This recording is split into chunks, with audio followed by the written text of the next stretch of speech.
Practice and procedure case की समाअत का तहरीरी हुक्मनामा जारी। 3 सफ़ात पर मुश्तमिल हुक्मनामे में हुक्म इम्तना खारिज करने का जिक्र नहीं है। हुक्मनामे के मुताबिक प्रैक्टिस एंड प्रोसीजर बिल अभी जेरे समाअत है।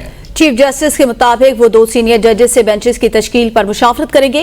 दौरान समाअत 2 दरख्वास्त गुजारों और अटॉर्नी जनरल के दलाइल सुने। अटॉर्नी जनरल ने बताया कि उन्होंने अहम केस के लिए वियाना जाना है। अटॉर्नी जनरल ने जजेस के सवालात के जवाब देने के लिए वक्त मांगा। प्रैक्टिस एंड प्रोसीजर केस की मजीद समाअत 3 अक्टूबर को होगी।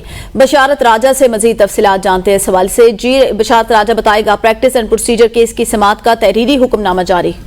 जी, प्रैक्टिस एंड प्रोसीजर केस की समाअत का तहरीरी हुक्मनामा जारी कर दिया गया। 3 सफ़ात पर मुश्तमिल तहरीरी हुक्मनामा जारी किया गया। तहरीरी हुक्मनामे में हुक्म इम्तना खारिज करने का जिक्र तक नहीं है। तहरीरी हुक्मनामे में ये भी लिखा गया है कि प्रैक्टिस एंड प्रोसीजर बिल अभी जेरे समाअत है।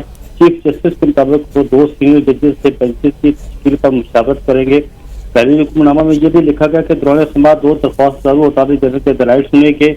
अटॉर्नी जनरल ने बताया कि वो किसी अहम केस में शिरकत के लिए वियाना जाना चाहते हैं। तहरीर को उन्होंने ये भी लिखा गया कि अटॉर्नी जनरल ने जजेस के सवालात के जवाब देने के लिए वक्त मांगा और अदालत ने उन्हें वक्त दिया है। केस की समाअत जो है 3 अक्टूबर को मजीद होगी। जी सही, बहुत शुक्रिया राजा बशारत आगाह करें।